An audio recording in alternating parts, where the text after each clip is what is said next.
भगवान बोले इंद्र कोई बात नहीं, गलत तो तूने किया ही है, पर एक बात की तेरे से प्रसन्नता भी बहुत है। इन 7 दिनों से पहले मैं दिन भर तो अपने ग्वाल बालन के पास ही रहूं, लेकिन सांझ को मैं अपनी मैया के साथ सोऊं। लेकिन महाराज इन 7 दिनों में तेने बारिश करके मोको 7 दिनों तक अखंड रूप से अपने ब्रजवासी ग्वाल बालन के साथ रहने को मौका प्रदान कर दिया महाराज। 7 दिन और 7 रात्रि मैं अपने ग्वाल बालन के संग रहो।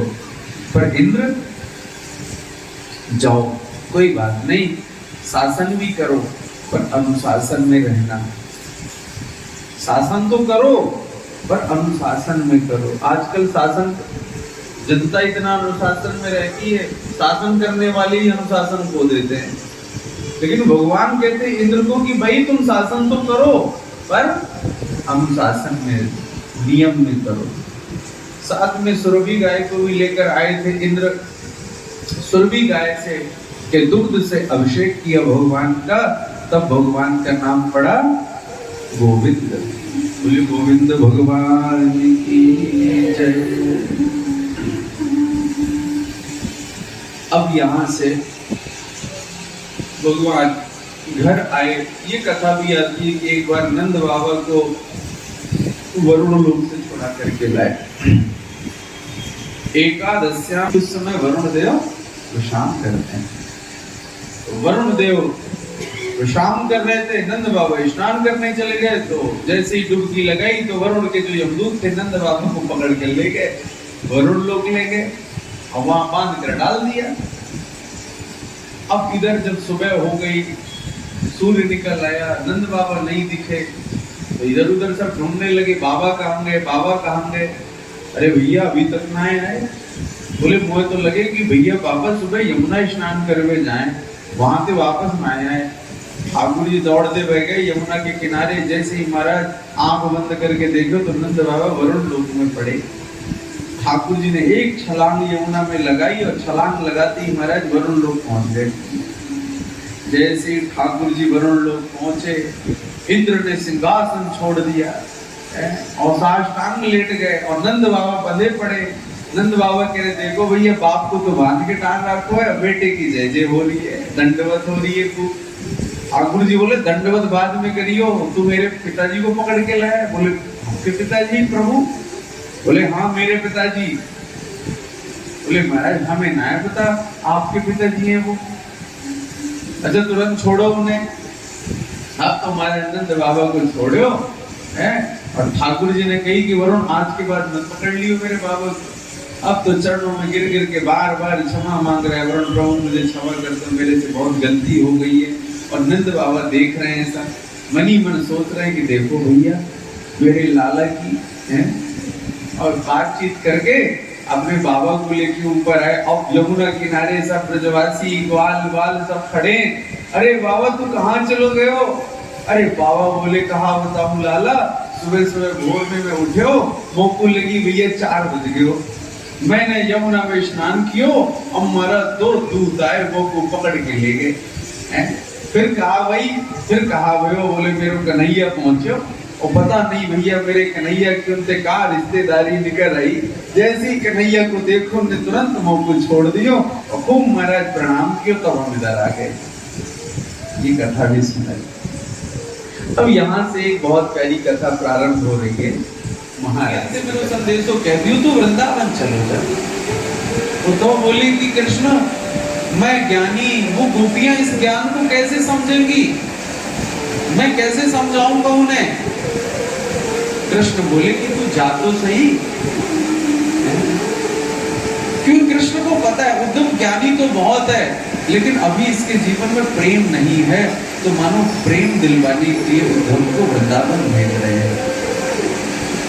आज पहली बार कृष्ण ने उद्धव का श्रृंगार किया, उद्धव को सजाया।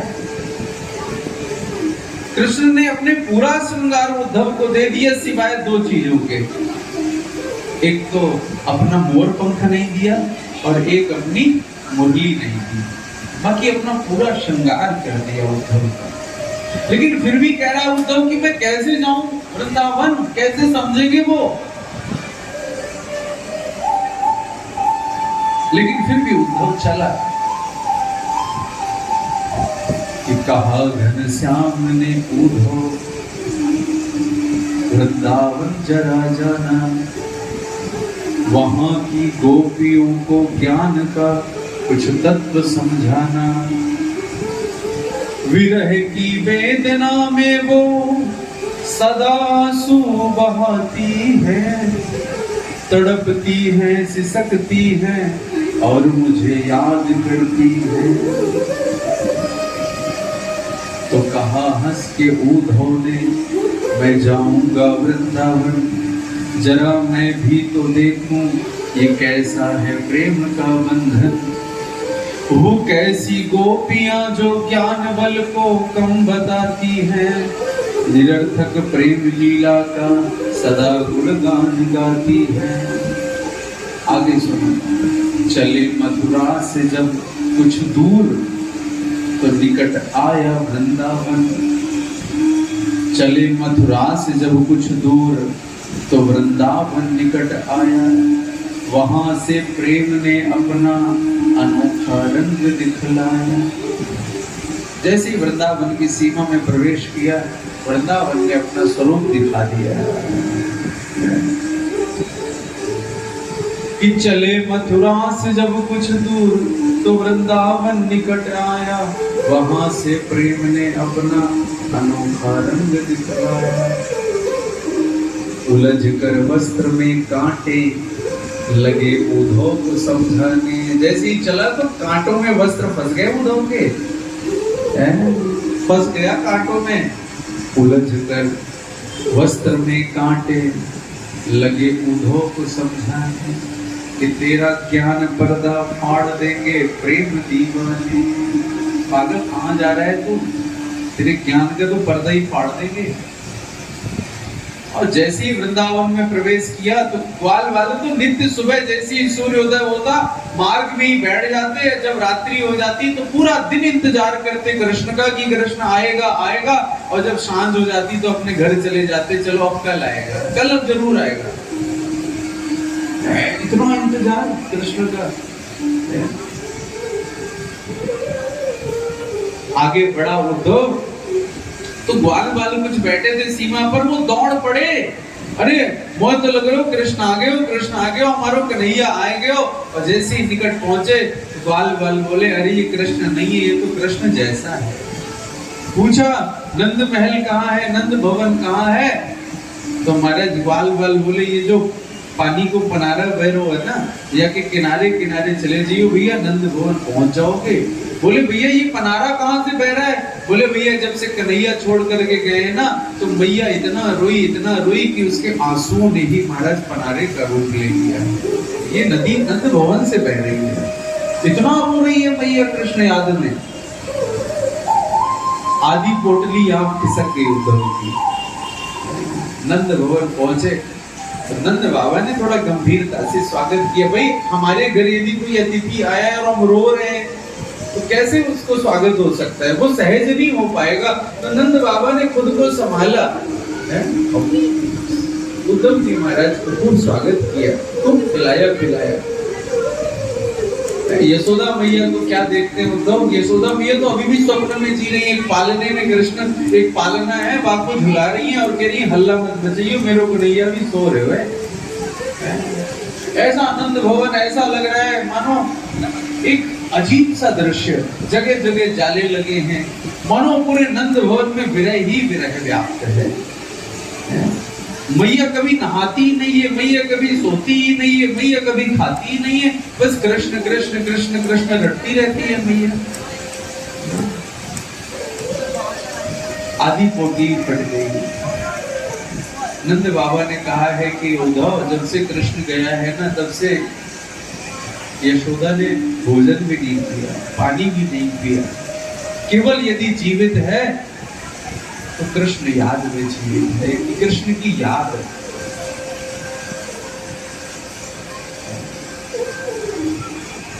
मानो पूरे वृंदावन को कृष्ण याद ने कैद कर लिया।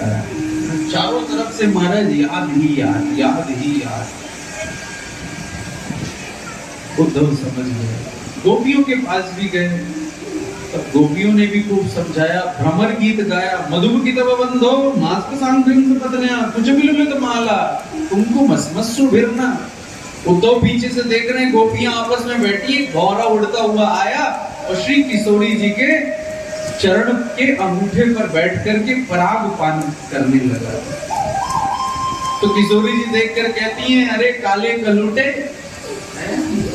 देखो तुम भी हमारे कन्हैया जैसे ही हो, वो भी काला तू भी काला है। तो उस भौरे के मूंछों पर कुमकुम लगा था, कुमकुम अस्मत्सु भिर्नहा। तो क्या कहती है कि अरे काले कलूटे, तू हमको जलाने आया है यहाँ पर? कैसे? बोले वहां पर कृष्ण मथुरा की गोपियों के साथ रमण करते होंगे, तो उनकी माला में उनकी मांग का सिंदूर लग गया होगा और तू पराग पान करने के लिए उनकी माला में बैठा होगा, तो तेरी मूंछों पे उनका सिंदूर लग गया, तो उस सिंदूर को हमें दिखाकर हमें जलाने आया है। अरे कपटी, खूब भौरे को करी आया। बोले जैसे तू कपटी और तेरा स्वामी भी कपटी, तुम एक जैसे ही हो।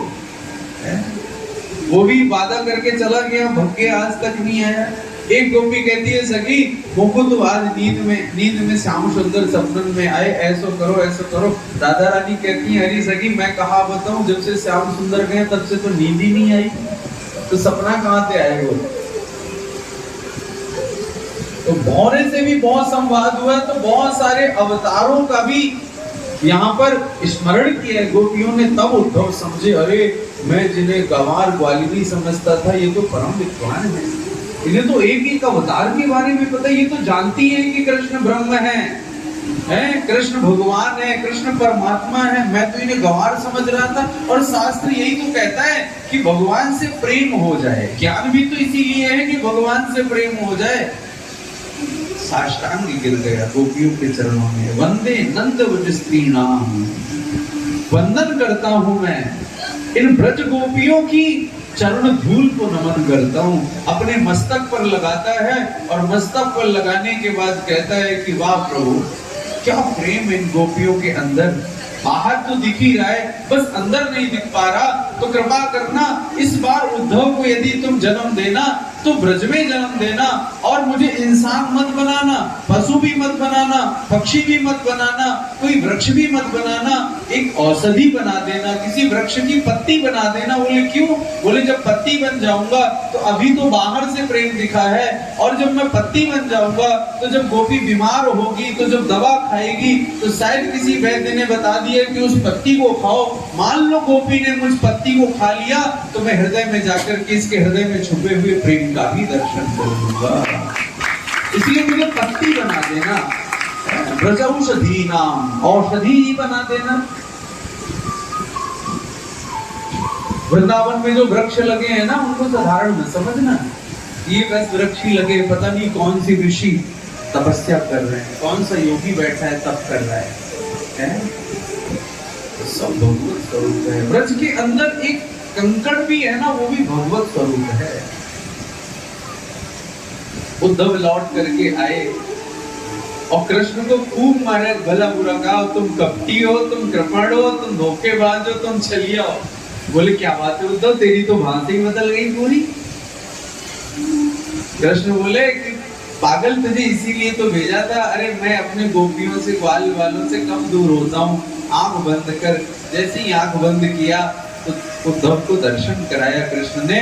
एक झूले पर श्री कृष्ण और राधा रानी बैठी हैं, चारों ओर अष्ट सखियां खड़ी हैं और पंखा झल रही हैं। दिव्य दर्शन कराया। बोले उद्धव, मैं अपने भक्तों से कभी दूर नहीं होता, ये तो तुझे प्रेम दिलवाने के लिए लीला करी थी मैंने। विरह का आनंद ही अलग है। अच्छा, प्रेम में अगर प्रेमी साथ में हो ना, तो साथ में इतना चिंता नहीं होता जितना विरह में होता है।